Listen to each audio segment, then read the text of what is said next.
Le parfum Terre de France, 100% des bénéfices au service de notre pays, présente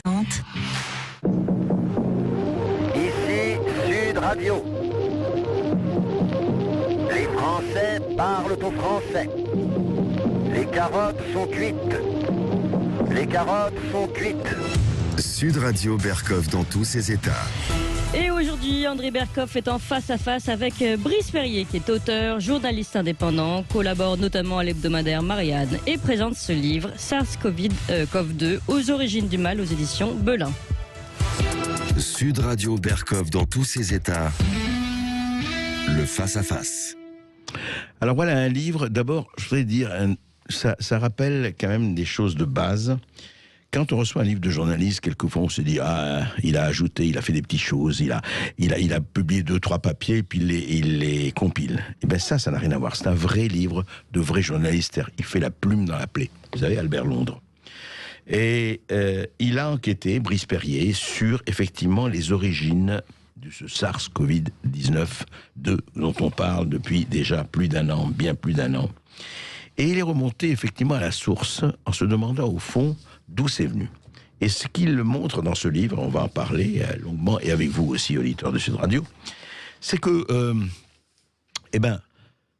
il y a eu quelque chose d'assez bizarre, c'est qu'on a parlé de tout, mais dès qu'on disait, alors il y a eu, on va en parler, les chauves-souris, le pangolin, les visons, effectivement, et il y a beaucoup de vrai dans tout cela, en tout cas, on va les analyser avec Brice Perrier, mais dès qu'on disait que ça pouvait sortir d'un laboratoire, par accident bien sûr, pas volontairement, etc., que ça aurait pu fuir d'un laboratoire ce virus, et notamment d'un laboratoire chinois ou de plusieurs laboratoires, alors là c'était tout de suite comment vous êtes un complotiste, vous êtes vraiment, voilà, c'est ça qui tue la science, c'est ces gens qui parlent à tort et à travers, qui ne savent rien, etc. Je rappelle simplement que cette hypothèse avait été avancée, je me rappelle, on l'avait reçue, nous et puis beaucoup d'autres, par un certain Luc Montagnier, prix Nobel, effectivement, et il avait dit, vous savez, ça peut, il n'avait pas dit ça assez, ça peut avoir été fuir d'un laboratoire, etc., de recherche sur les virus. Il avait été très dans la boue, ce pauvre Montagnier, radoteur, et il n'a plus toute sa tête, effectivement, bien sûr. Et alors vous, Brice Perrier, vous êtes remonté, alors racontez-nous. Je ne reprends pas la thèse de Luc Montagnier non plus. Hein. Non, bien sûr. Mais enfin, quand même, lui a parlé de laboratoire. Oui, lui parlait de séquences du génome, il a dit qu'on a introduit des séquences... Les séquences du HIV. Voilà, du HIV. Non, mais on est bien d'accord. Il n'empêche qu'il a parlé de laboratoire. D'un accident de laboratoire. Alors, qu'est-ce qui vous a amené à commencer à creuser ça, à creuser cette question? Eh bien, déjà, pas pour compiler des articles, parce que des articles... C'était difficile d'en faire l'année dernière, on n'en commandait pas, hein, quand on en proposait, on les prenait pas. Donc, ce qui m'a amené, en fait, c'est au début, j'en avais, comme justement, je proposais des papiers, on m'en proposait pas, mais je travaille avec aussi Olivia Rocassens, qui est éditrice, j'avais d'autres projets avec elle, et j'avais vu passer une interview d'Étienne de Crolly, qui est un virologue de Marseille, qui a fait votre préface, qui fait la préface, et qui, dans une interview donnée au CNRS, disait au mois d'octobre dernier que on devait étudier toutes les pistes sérieusement, et y compris celle du laboratoire. Et donc j'avais dit à Olivia, ça serait intéressant d'aller voir avec de Crolly si il voudrait pas faire un livre sur le sujet, parce que ces derniers temps je faisais assez régulièrement des livres avec des personnes, des scientifiques ou autres. Et donc, j'en ai parlé avec lui, mais il n'avait pas le temps de se consacrer à un livre. Et donc, Olivia m'a dit, vas-y, fais l'enquête, toi. Et du coup, c'est pas le livre de Crolly, c'est le mien. Mais Étienne de Crolly est quand même m'a accompagné. Il est un peu mon expert numéro 1 dans le bouquin. J'interroge beaucoup de gens, mais très régulièrement lui. Il a aussi relu le livre et il a accepté de faire la préface. Alors justement, racontez-nous. Donc, effectivement, vous retracez depuis fin décembre, disons, les annonces chinoises, etc. Et juste une chose, qu'est-ce que vous avez fait? C'est le Wall Street Journal, effectivement répercuté par Marianne. D'après le Wall Street Journal, qui est un journal sérieux entre tous, 3 chercheurs du laboratoire de Wuhan, justement, où il y a eu les premières grosses contaminations, sont tombés malades dès novembre 2019, soit avant le premier cas identifié officiellement. Ils présentaient des symptômes compatibles avec le Covid-19. Ça se relie avec ce que vous... Ça, c'était déjà annoncé par le département d'État américain. C'était un peu le mot d'adieu de Donald Trump, qui avait fait un fact-sheet, enfin c'est le département d'État, mais sous sa présidence, qui avait fait un fact-sheet juste avant qu'il quitte la présidence, pour avant que la mission de l'OMS à Wuhan, pour en fait leur donner un peu des directives, et il les invitait à aller notamment inspecter le laboratoire de Wuhan, et disait déjà qu'ils avaient des informations comme quoi certains des chercheurs avaient été malades à l'automne. Donc après, là, ça a fuité, parce qu'apparemment, c'est des documents qui sont classifiés. Il y avait un sénateur américain qui avait demandé de les déclassifier. Là, c'est pas le cas. C'est plutôt une fuite qu'il y a eu dans le Wall Street Journal. Donc la Chine a démenti. Voilà. Oui, bien sûr. Donc on peut rester encore au conditionnel, mais c'est vrai que ça... C'est une possibilité qu'il y ait des gens qui ont été contaminés. Et c'est étonnant d'ailleurs même, parce que la réponse chinoise, ça a été de dire on a testé tous les employés. Mais on a testé tous les employés, y compris au mois de mars ou avril 2020. Ben oui. Et donc il y a quand même beaucoup d'employés au WIV. Et ils ont dit qu'ils avaient 0 cas. Et ce qui est très étonnant, parce qu'après avoir eu l'épidémie pendant 3 mois, d'avoir 0 cas de contaminés, il y a quelqu'un d'un groupe qui a fait beaucoup de recherches là-dessus, qui est spécialiste dans les probabilités, qui a dit qu'il y avait une chance sur 1 milliard, qu'il n'y ait pas de... Pas un seul contaminé, voilà, mais bon, ça reste la voie officielle. Et alors, c'est très intéressant parce que vous dites... alors, je voudrais que vous parliez un peu de cette aventure, au fond, la thèse officielle qui a été donnée par Peter Daszak. Racontez-nous qui est Peter Daszak, qui est quand même la thèse officielle, qui a fait le là, c'est-à-dire, ça ne peut être que de transmission animale et pas autre chose. Rappelez-nous un peu. Peter Daszak, c'est une personne qui mériterait d'avoir beaucoup plus d'attention depuis longtemps, parce qu'en fait, c'est lui qui est à l'origine, oui, je ne sais pas si c'est une thèse, mais en tout cas, d'écarter la thèse du laboratoire, qui a écrit une tribune qui est parue dans le Lancet, la revue Le Lancet, qui est une grande revue médicale, une des plus grandes, en tout cas des plus illustres. Et oui, je rappelle simplement, pardon l'incidence, que c'est dans le Lancet qu'il y a eu cette étude eux-mêmes ont trouvé bidon sur l'hydroxychloroquine. Il faut quand même rappeler ça. C'est ça. C'était avant. Ça, c'était avant celle de Peter Daszak. Donc lui, il a écrit une tribune pour, en gros, dire que... Déjà, une tribune de solidarité avec la Chine, en vantant les mérites des chercheurs chinois, la transparence chinoise, donc ce qui était quand même un peu étonnant. Et pour dire considérer qu'un accident, que le virus pouvait provenir d'un laboratoire où il aurait été travaillé, c'était une théorie du complot à écarter, et sans trop d'arguments en fait. Et il a fait signer cette tribune par 27 scientifiques, lui en ne l'assumant pas personnellement, en se mettant un parmi 27, sauf qu'on a vu par des mails qui ont été divulgués par une association qui a récupéré des mails, grâce au droit américain d'accès aux données, qui a récupéré des mails où on le voit comme il a manœuvré en fait pour faire cette tribune, pour la faire signer par des scientifiques de renom, et de ne pas apparaître trop, parce qu'en fait il se trouve que c'est une personne qui travaille, qui a une ONG qui collecte des virus dans le monde entier, mais qui travaille notamment beaucoup avec l'Institut de virologie de Wuhan, qu'il a même contribué à financer. Qui travaille professionnellement. Il travaille professionnellement avec eux, et il a même contribué à financer leurs travaux avec des fonds américains. Et donc, en fait, vous avez la personne qui écarte cette hypothèse, qui a un conflit d'intérêt énorme, parce qu'en fait, il écarte l'hypothèse qui vise en premier lieu son collaborateur. Et ça a été relevé par personne. Les mails sont sortis à l'automne, vers novembre. L'USRTK, l'association américaine, a sorti ça. Ça n'a pas eu un gros écho. Et au mois de février, parce que cette personne, non seulement il a fait cette tribune, mais ensuite il est devenu le patron de la task force du Lancet, toujours sur la recherche de l'origine du virus. D'accord. Et aussi un expert de l'OMS, qui était donc dans la mission qui s'est rendue à Wuhan, et qui était celui en plus il aurait pu être discret, parce que bon, cette histoire était sortie, mais non, pas du tout. Il tweetait toute la journée, il répondait à tous les journaux, et tous les journaux le présentaient comme l'expert. C'est un peu l'expert numéro 1, sans que jamais personne ne relève qu'en fait ce type avait un énorme conflit d'intérêt qui devrait faire qu'il n'est...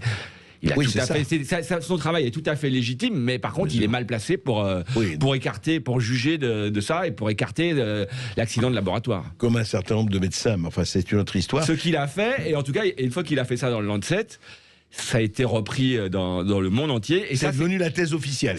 Qui a été couplé avec un article qui est paru cette fois dans Nature, qui a été signé par Christian Andersen et d'autres grands virologues qui se trouvent travaillent tous aussi avec la Chine. et qui là a écarté l'hypothèse du laboratoire plus sous un angle scientifique, mais même pas tellement parce que c'était un article d'opinion en fait. C'était d'ailleurs une lettre, c'était même pas un article, une étude. Mais là, ça a été le dogme. Alors entre la théorie du complot de Daszak et le dogme de Nature avec Christian Andersen, vous aviez la voie qui était toute tracée. Et donc tous ceux qui parlaient ensuite de laboratoire, c'était des complotistes. On va en continuer d'en parler avec vous, Brice Perrier, et on va en parler évidemment avec les auditeurs de Sud Radio après les informations. À tout de suite. Pour cela, un seul numéro de téléphone, 0826 300. Vous réagissez évidemment et vous venez poser des questions à notre invité, Brice Perrier. Tout de suite. Sud Radio Berkov dans tous ses états. Nous parlons effectivement du SARS-CoV-2 aux origines du mal, une enquête de Brice Perrier, parue aux éditions Belin. En fait, il faudrait quand même dire quelque chose. Ni Brice Perrier, ni nous, ni personne, on dit « Ah, c'est une fuite de labo, c'est une fuite de la... » Il ne dit pas du tout cela dans son livre. Il dit simplement que toutes les hypothèses doivent être abordées. Et c'est vrai que je parle ça au cœur des vierges anti-conspirationnistes, qui voient du conspirationnisme partout, etc. Vous savez, les ayatollahs, ils disent voilà, c'est comme ça si vous ne pensez pas comme nous. Avant, vous étiez un extrémiste, aujourd'hui, vous êtes un conspirationniste. Non. La science, toutes les hypothèses doivent et peuvent être abordées, y compris celle-là. Et justement, vous rappelez, Brice Perrier, dans Le Monde, les décodeurs du Monde, le 31 mars dernier, titré un article de la rubrique des fact-checking, l'étrange obsession d'un virus créé en laboratoire. C'est-à-dire que se poser la question d'une origine accidentelle est en soi psychologiquement pathologique. Eh oui, vous êtes complètement fou tout ça. Et alors voilà, ça a été suivi. Il y a eu donc, il y a eu un sondage selon lequel 26% des Français croient que SARS-CoV-2 a été créé par l'homme. Il a été réalisé par l'IFOP pour la Fondation Jean Jaurès et Conspiracy Watch. Un fanatique, grand professionnel de la lutte anti-complotisme. Et ils disent tous des analphabètes. Les Français n'ont rien compris. Comment pouvez-vous imaginer une minute que ça sort par l'homme? Et vous rappelez, Guy Gorochov, et après je vous donne la parole parce que c'est intéressant, l'expert appelé à la rescousse, Guy Gorochov, qui est responsable du centre d'immunologie et des maladies infectieuses de l'INSERM, pour qui il n'y a pas de discussion possible, ça n'existe pas. Sauf que, vous dites ceci, mot pour mot, je le reproduis. Quand vous l'appelez, Brice Perrier, 8 mois plus tard, l'immunologiste de l'INSERM reconnaît pourtant que l'on sait introduire, entre guillemets, c'est ce qu'il dit, l'on sait introduire des mutations dirigées impossibles à distinguer, et ce virus pourrait avoir été fabriqué par l'homme. Mais en disant cela, on n'est pas plus avancé. Mais il le dit, pourrait avoir été fabriqué par l'homme. Et après, il continue, et il vous dit, Guy Gorochov, tout cela est possible, mais improbable pour des raisons de bon sens, d'éthique et d'intérêt scientifique. Il est plus intéressant de voir des virus qui évoluent naturellement. Alors là, les bras m'en sont tombés quand j'étais à ce niveau de lecture. Attendez, où ça existe, et il y a un intérêt scientifique, si ça existe, ou ah non, ça pourrait exister, certes, oui, ça existe, mais attendez, ça n'a aucun intérêt de se pencher là-dessus. Expliquez-moi, Brice Perrier, comment un scientifique peut dire ça? Je sais pas, c'est curieux, moi ça m'a étonné. Hein. Ouais. Parce qu'il a vendu la mèche. Il a menti surtout. Il a menti dans un article d'une rubrique qui se veut être le décodeur de la vérité, qui vous dit. Et en fait, c'est un pur mensonge, quoi. Ouais. C'est un pur mensonge qui est véhiculé par cet article. Et après, quand on appelle la personne, il est obligé de reconnaître parce que voilà, c'est pas une question d'être analphabète, mais on disait que ceux qui pensent ça, c'est des analphabètes, mais non, quand vous interrogez des chercheurs qui sont les plus pointus sur le domaine, ils vous disent que oui, il peut y avoir des modifications qui sont faites, des mutations qui sont indétectables. Et il y en a eu d'ailleurs, pas sur le SARS-CoV, mais... Il y en a, et notamment le grand spécialiste au monde de cette chose, c'est Ralph Baric, qui l'a dit, de ses rares prises de parole, qui est quelqu'un qui a travaillé avec Zenglishi, qui travaillait de façon assez proche, et qui était au début proche de la tribune du Lancet, qu'il n'avait pas voulu signer, mais on l'a vu dans les mails, mais qui en fait ne voulait pas trop apparaître. Ralph Baric, c'est un des grands spécialistes. Ralph Baric, c'est le grand spécialiste mondial des coronavirus de synthèse, et qui donc a fait sur les chimères, faire des chimères, des coronavirus de synthèse et faire des chimères. Et là, il a un peu changé de bord parce qu'il est dans les signataires de la tribune de Science la semaine dernière, qui amène ça au top niveau mondial. Et c'est quoi la tribune de Science? C'est 16, qui est paru la semaine dernière. Une vingtaine de scientifiques qui ont, mais là vraiment le gratin mondial, dont Ralph Barrick, qui n'a pas été assez remarqué parce que lui c'est vraiment un gros virement de bord qu'il soit dans cette tribune, qui disent qu'il faut, qui disent ce que disait Étienne de Crollier et d'autres dans ce qu'on dit dans le bouquin, qu'il faut étudier toutes les pistes sérieusement en fait. Donc oui, c'est tout à fait possible d'avoir des mutations dirigées, voire même des choses qui sont faites, insérées dans le génome qui ne se voient pas. Et le monde a désinformé totalement dans ce papier, quoi. Alors, à votre avis, pourquoi? Enfin, à votre avis, parce que vous avez quand même, vous êtes penché là-dessus, vous avez suffisamment vu de gens et enquêté. Qu'est-ce qui fait que les gens, enfin, ces gens-là, parmi lesquels, d'ailleurs, il y a des virologues connus et respectés, qui ont dit non. Pourquoi on ne veut pas voir ça? Même, alors peut-être qu'on arrivera à la conclusion que non, c'est une fausse piste. Mais en attendant, pour le moment, il y a des doutes. Et pourquoi le doute? Si la science n'est pas le doute, c'est quoi? À votre avis, ça peut être ennuyeux en fait pour pour l'histoire de la Chine, pour l'histoire de... Même pas, pour l'histoire de leur métier, de leur activité. Si vous voyez, si vous avez cette pandémie qui résulte d'expériences de gain de fonction, d'expériences où on s'amuse, enfin s'amuse, c'est pas vraiment un jeu d'ailleurs, mais où on travaille à anticiper des mutations de virus en les rendant plus dangereux, capables de devenir pandémiques, de passer des barrières d'espèces. Si c'est l'épidémie, la pandémie vient de ça, vous imaginez un peu l'opinion, la réaction, c'est de dire mais qu'est-ce qu'il faut dans les laboratoires? Il faut arrêter ces conneries, quoi. Ouais. Et donc forcément, les personnes qui travaillent dans les labos, ils préféreraient que ça vienne de la nature que de leurs confrères. Et justement, vous parlez, alors revenons à la nature et aux animaux, on voit bien le rôle des chauves-souris, vous rappelez un peu ce qu'il y a eu du point de vue des enquêtes chauves-souris.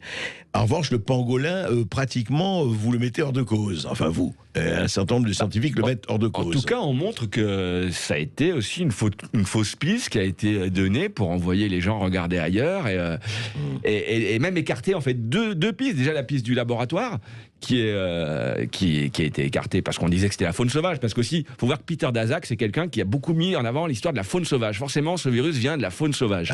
Parce que c'est son métier aussi, d'aller récolter des virus dans la faune sauvage. En fait, il défend son gagne-pain aussi quand il dit ça. Mais donc, alors que la faune sauvage, c'est pas le plus probable. Si c'est une zoonose qui vient des animaux, ça passe beaucoup plus probablement par un élevage. Donc au départ, vous avez un animal sauvage qui va contaminer un élevage et c'est ensuite que ça passe. En général, c'est comme ça que ça se passe, les zoonoses. Donc là, on relève notamment l'hypothèse du vison, qui est beaucoup plus probable que le pangolin. Que juste en passant, on n'aime pas Didier Raoult, mais il a très très longuement évoqué la piste du vison, lui. Oui, j'ai vu depuis quelques temps, mais c'est pas lui qui l'a évoqué en premier. Mais c'est marrant parce que celui qui a amené un peu la piste du vison, c'est un prof de sociologie. De Lyon.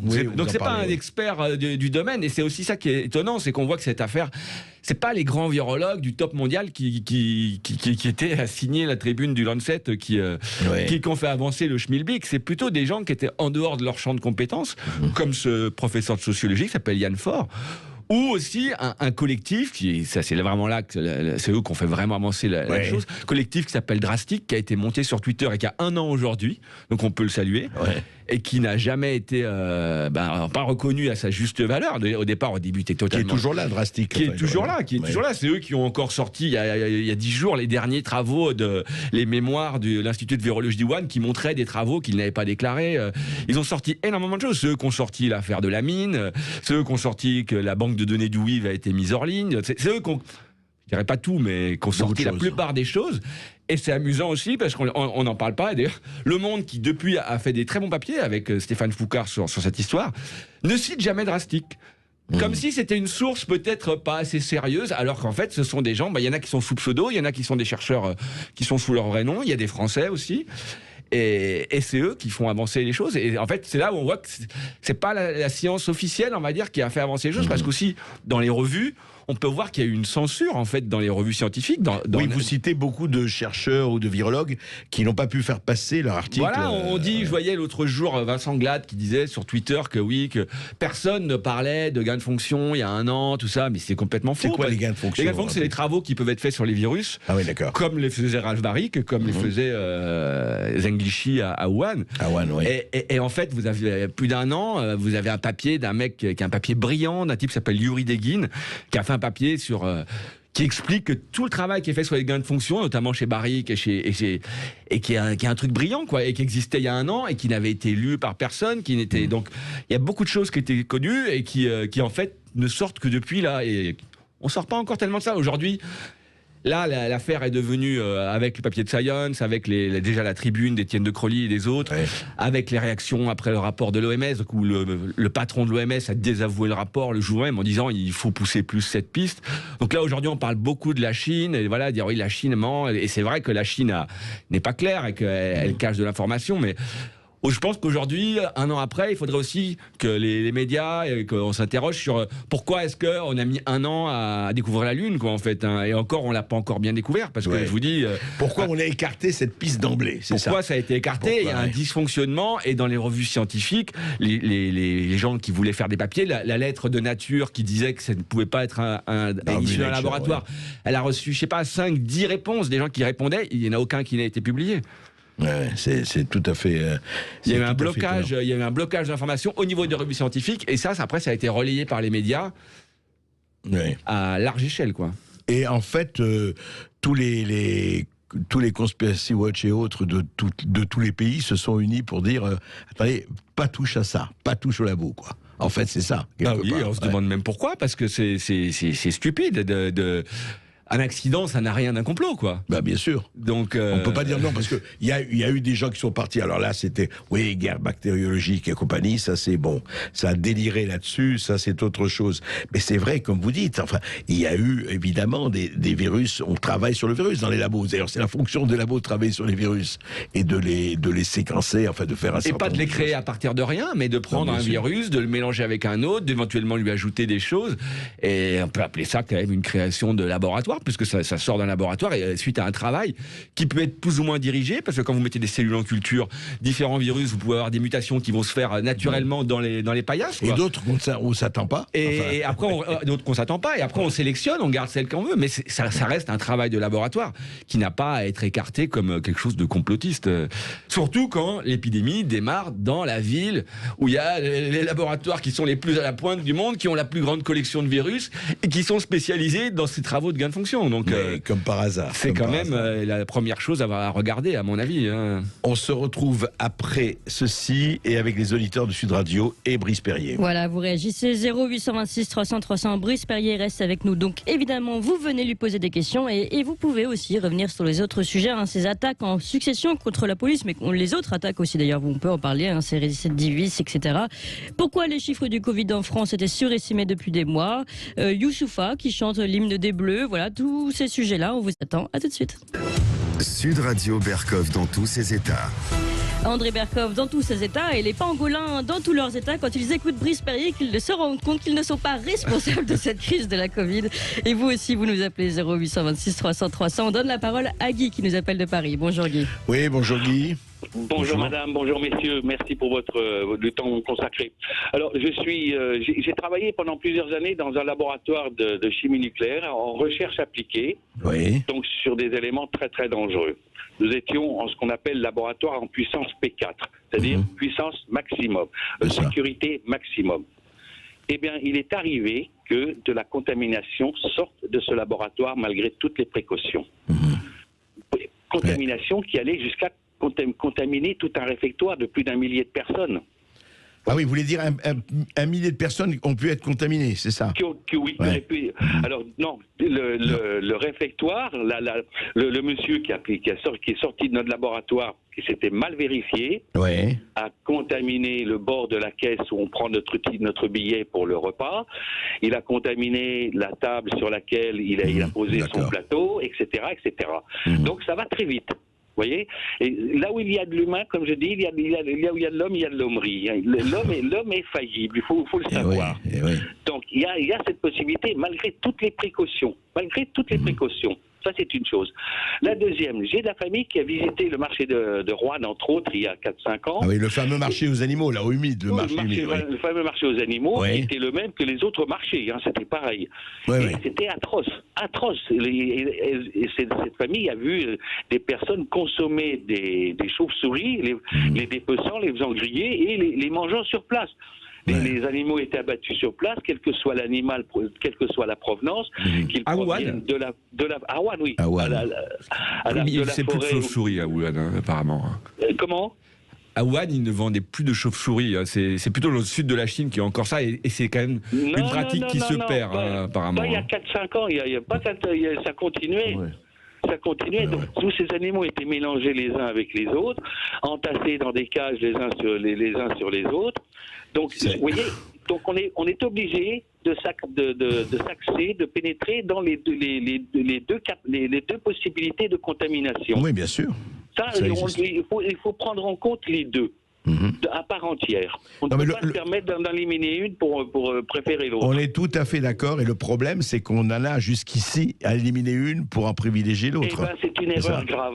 Non seulement l'erreur est grave est là d'une part, d'autre part, nous avons, depuis des dizaines et des dizaines d'années, les pays européens, la capacité d'appréhender une pandémie. On sait comment faire.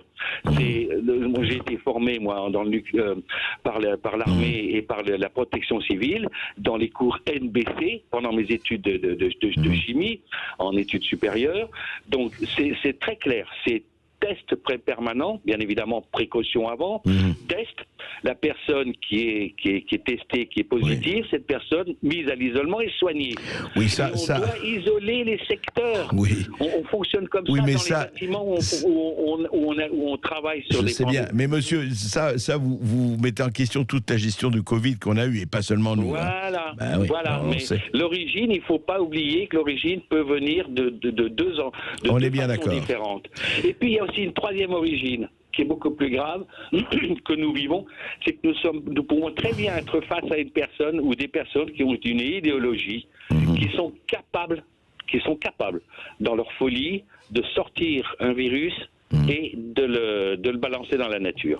Oui, écoutez, faut pas être complotiste, mais non, moi, surtout, non, c'est pas ça. Il faut pas émettre des hypothèses. Et alors, tout est possible, bien sûr, tout est possible. Oui, mais bon, surtout moi, c'est deux axes.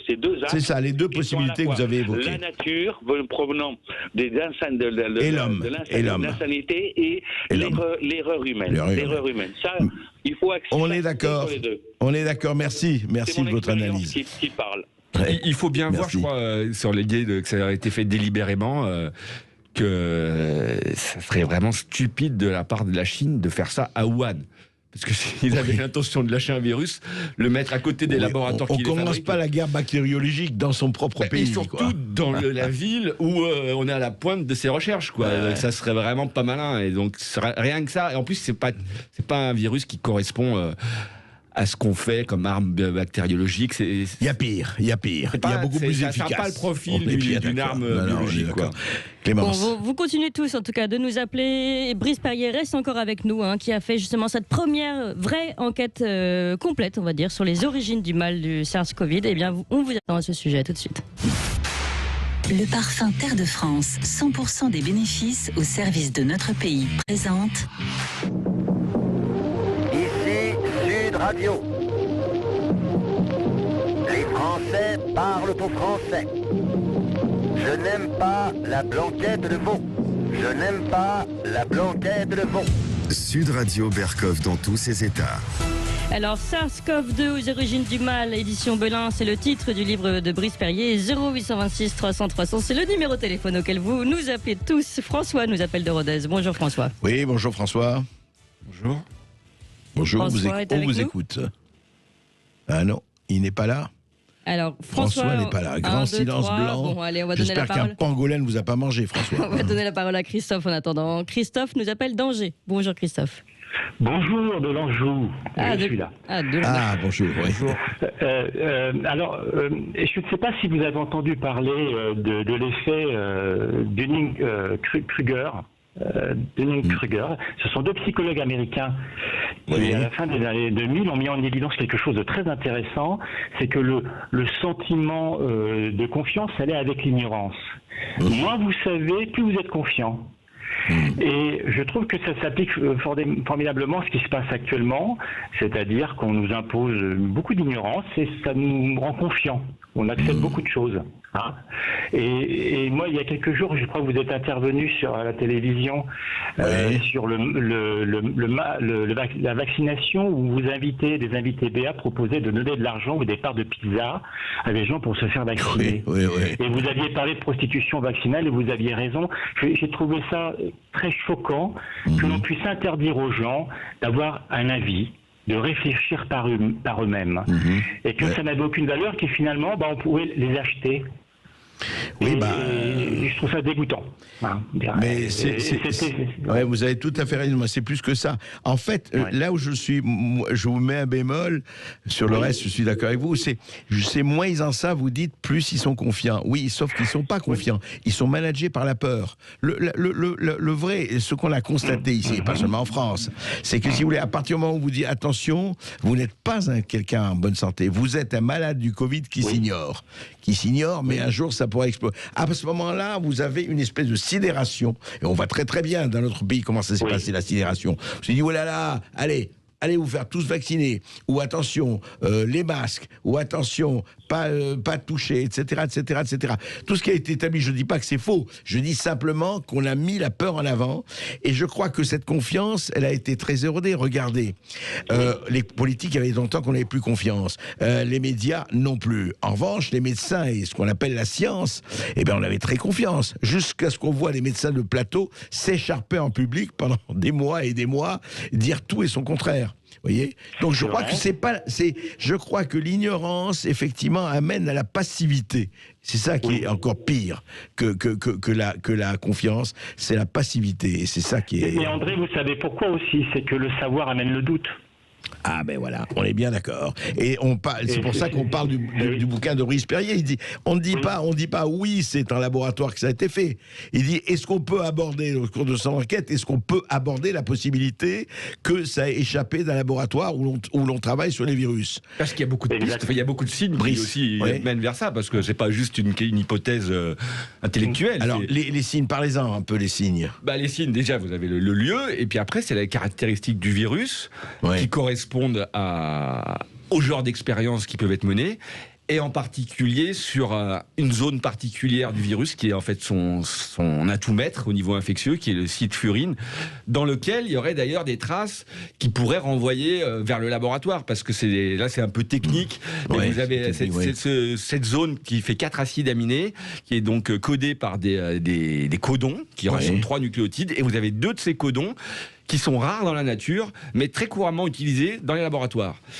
Donc ça. Mais on n'a pas vérifié ça, si on savait. Eh bien, personne n'a fait d'étude. Par exemple, l'OMS aurait dû faire une étude là-dessus pour voir un peu le degré de bizarrerie de cette présence. Ça n'a pas été fait, mais ça va être fait là par une équipe française qui est dirigée par un bioinformaticien qui travaille aussi avec Étienne de Crolly, et qui ont lancé une étude qui va être faite cette année. On va faire un comparatif de génome avec beaucoup de virus, une étude statistique très poussée qui va voir pourquoi la présence de ces codons est comme ça. Et il y a d'autres évolutions du virus, des zones qu'il a acquises, qui sont aussi un peu étonnantes. Donc ils vont regarder ça avec une étude statistique très poussée, et là on aura des éléments qui seront pas des preuves absolues, mais qui permettront de se faire une idée beaucoup plus précise, sans même que la Chine donne accès à plus de données. Donc c'est une étude très importante. Écoutez, qui vivra verra, mais en attendant, ça sera cette année, ça sera pas vous vivrez sans doute pour l'avoir. J'espère. Non, mais on verra. De toute façon, le problème, il n'est pas là. Le problème, c'est qu'on avance, on cherche. C'est ça le problème. Enfin, d'abord, savoir, et puis on découvrira ce qu'on doit découvrir. Merci en tout cas. Merci. Merci Christophe. Et on a retrouvé François, alors on va lui donner la parole. François de Rodez, bonjour. Oui, bonjour François. Oui, bonjour, vous m'entendez? Oui, très bien, on vous entend. Voilà. Allez-y. Merci déjà d'ouvrir cette tribune. Oui, alors moi, l'année dernière, quand j'ai entendu, Laurent, je crois que c'était début mars, professeur Montagnier à la radio dire que le virus pouvait s'être échappé d'un laboratoire. Oui. Il disait qu'il y avait 16 séquences qui venaient du HIV et d'autres virus. Et après, j'ai entendu aussi sur les télés des médecins intervenir pour dire que c'était n'importe quoi, parce que ces expériences étaient petites et qu'on pouvait les retrouver partout. Alors, comme je connais un peu le domaine, j'ai regardé les séquences qui étaient dans l'article de Montagnier et Pérez. le biomathématicien. Ouais. Et puis je les ai cherchés sur les bases de données NCBI, les bases de données de protéines et puis de génome. Et là, je les ai pas trouvés. Alors sur les 16, j'en ai juste trouvé 2 dans un seul organisme vivant. C'était, bizarrement, c'était très curieux, c'était l'aigle royal. Ah, d'accord. Mais les autres, non. C'est-à-dire que ces 16 séquences, on les retrouve que dans l'aigle royal.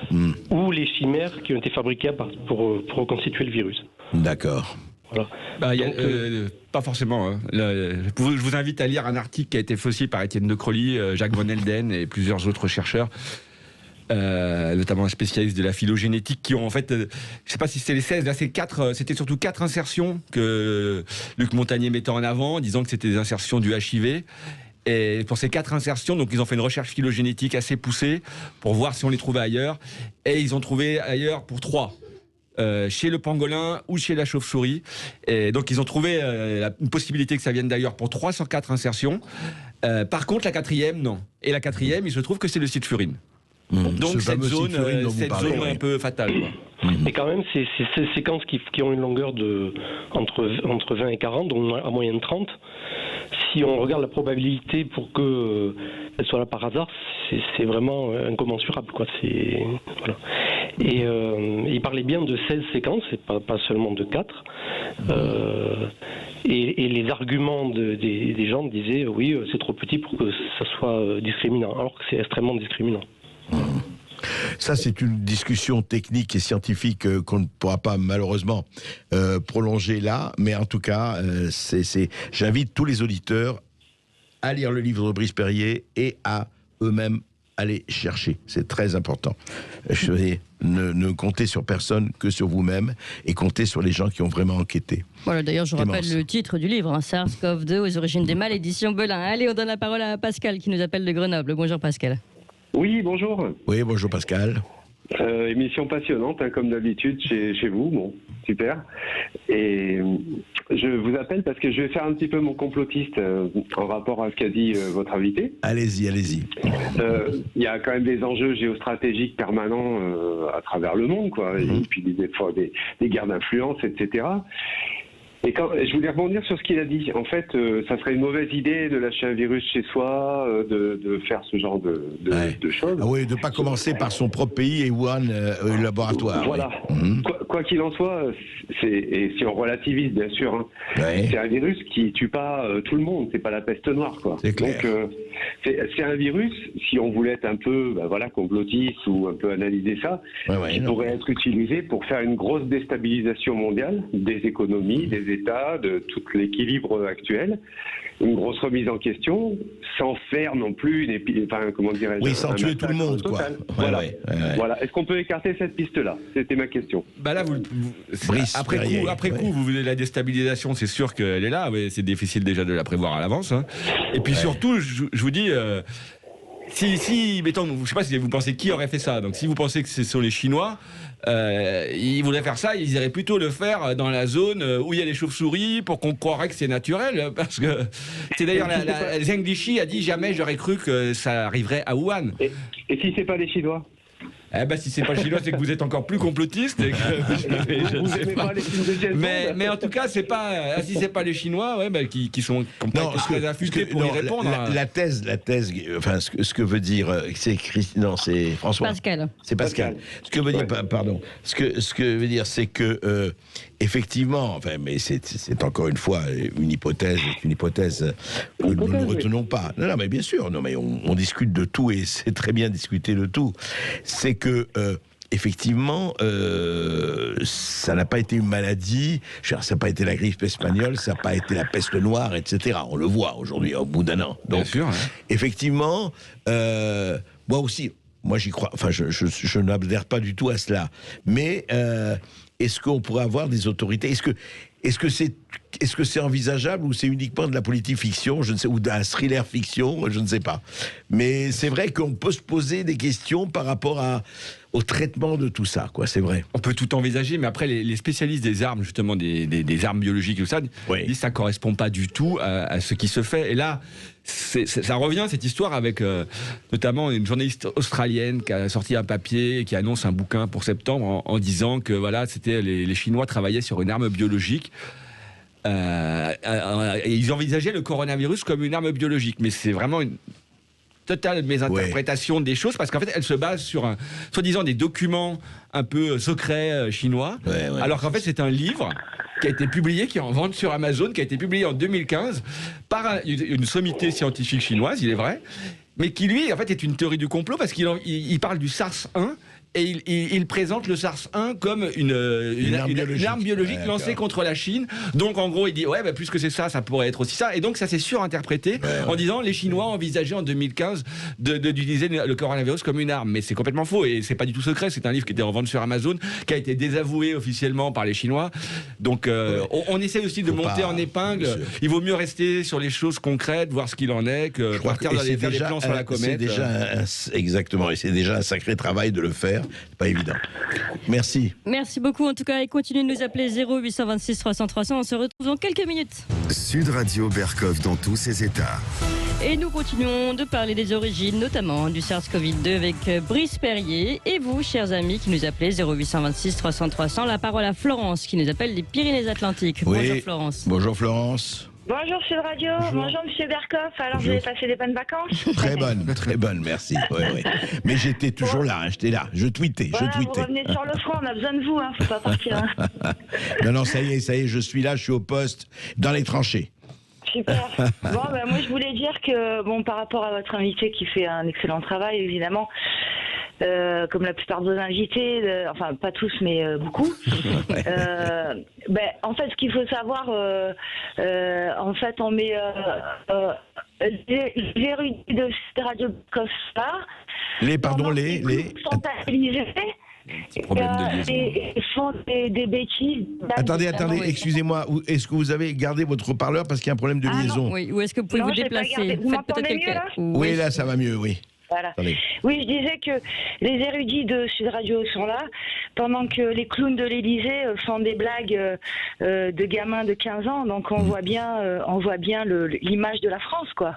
C'est assez spécial. Ces histoires qu'on entend donc par rapport au Covid, moi je suis complètement d'accord avec l'ancien auditeur. Qui sait, ça se trouve c'est quelque chose qui a été d'une volonté humaine, parce que quand on voit moi ce que je voulais dire par rapport à Youssoufa, les Puvelards, etc. Mais quand est-ce que les Français vont se réveiller, ils vont se dire qu'on les prend pour des cons? Quand est-ce qu'ils vont arrêter de voter pour des cons, des gens qui mentent à longueur de temps et qui s'en fichent complètement? Je veux dire, c'est hallucinant. Quand on voit déjà l'investiture de Macron avec la fête de la musique où il a fait venir des transsexuels, on a vu directement à quel niveau on allait être pris. Il y a des gens qui veulent détruire la France, qui l'aiment pas, on ne sait pas pourquoi. Peut-être qu'on a été trop tolérants, et puis il y a nous qui ramons et qui se faisons insulter, quoi. Moi j'en peux plus de me faire insulter comme ça quand on parle de Youssoufa qu'on écoute qui traite Marine Le Pen. Il traite quand même 20 millions de personnes quand il traite 11 millions, mais c'est déjà pas mal. Je parle des 11 millions qui ont voté pour elle au second tour en 2017. Oui, mais en général, ils traitent les blancs en général. Vous savez bien, Conrad, c'est pas... Voilà, donc quand est-ce que les gens vont se réveiller? Alors, à moins qu'il n'y ait que des nazis au pouvoir, finalement, des gens qui sont planqués, moi, je vois pas des gens qui aiment la France et qui aiment le peuple. Donc, les clowns, on va les enlever, on va remettre les vrais clowns, quoi, parce que là, on est mal barré. Écoutez, de toute façon, vous savez, au bout du compte, ça dépendra de chacun d'entre vous ou d'entre nous. Si les gens réagissent, c'est bien, ça se verra. Si les gens ne réagissent pas, ça se verra aussi. Moi, je fais comme Coluche qui disait, si tu t'occupes pas de la politique, elle va s'occuper de toi. Exactement. Et vu que les politiciens qui s'occupent de moi, c'est que des cons, des menteurs, c'est des assassins pour moi. Parce que quand on voit bien le Covid, Marine Le Pen, elle l'avait dit qu'il fallait fermer les frontières. Et on lui crache encore dessus. Et pourquoi ils n'ont pas fait ça? Voilà, c'est des gens, ils s'en foutent de nous. Bon, bref. Allez tous voter, quoi. Exactement. Moi, je vais même vous dire, je suis pour le vote obligatoire. Vous voyez ? Tout à fait. Avec reconnaissance du vote blanc. Avec reconnaissance du vote blanc. Très important. Voilà, des devoirs et après des droits. Voilà, bravo. Merci beaucoup. Allez, en tout cas, Florence, on va donner la parole à Jean-Paul qui nous appelle de Toulon. Bonjour, Jean-Paul. Oui, bonjour, Jean-Paul. Oui, bonjour. Il faudrait que Brice Perrier s'accroche parce qu'il tient le bon filon. Au labo de Wuhan, il est essentiellement fait des recherches pour développer un vaccin contre le VIH à partir du coronavirus comme vecteur. Et tout ça est piloté par l'INSERM il y a 2-3 ans, et notamment Yves Lévy. Yves Lévy est planqué au Conseil constitutionnel. On ne l'a jamais entendu dans une commission d'enquête. Il connaît beaucoup de choses. Deuxièmement, Luc Montagnier a effectivement donné des indications sur le codage qui apparaît sur le VIH dans le virus, dans le coronavirus. Et il faut savoir que Stéphane Bancel, qui est le président de Moderna, en octobre 2020, a fait une conférence visuelle auprès des anciens élèves de Centrale et il s'est lâché. Il s'est lâché en indiquant que son développement sur le vaccin contre le corona allait lui permettre de trouver très rapidement un vaccin contre le VIH. Vous pouvez voir la vidéo sur YouTube. J'ignorais cela, mais oui. Vous pouvez voir la vidéo sur YouTube dans une téléconférence qu'il a fait aux anciens élèves de Centrale. Donc tout ça me laisse à penser que effectivement c'est à partir du labo de Wuhan qui développait de manière intense un vaccin contre le VIH que les choses sont parties. Vous croyez que le laboratoire de Wuhan... Attendez, je vais demander à Brice Perrier, est-ce que le laboratoire de Wuhan, d'après votre enquête, était dédié principalement, jusqu'à ce que dit notre auditeur il y a quelques années, à la recherche sur le VIH ? Non. Non, ils étaient vraiment spécialisés sur les coronavirus. Et d'ailleurs, ils travaillaient à un vaccin, mais un vaccin, une sorte de vaccin Pankov, qui aurait été pour tous les coronavirus, un peu. Et ça, c'est une hypothèse qui est d'ailleurs qui est soulevée aussi toujours par ce groupe drastique et par une chercheuse italienne qui elle est pas anonyme, qui s'appelle Rossana Segreto, qui travaille à l'université d'Innsbruck en Autriche, et qui émet l'hypothèse qu'en fait SARS-CoV-2 soit un vaccin atténué, en cours d'élaboration, pas terminé, et que ça serait ça qui travaillait à ce vaccin, ça serait ça qui aurait fuité. Ça serait il travaillait sur un vaccin atténué contre les coronavirus, et que c'est ça, et qui n'était pas terminé, et que c'est ça qui aurait pu fuiter. Parce que alors là, je ne vais pas rentrer dans la technique parce qu'elle soulève des points justement du virus qui ressemblent un peu à un vaccin atténué. Donc ça, je les expose dans le bouquin. Elle les a exposés sur Twitter.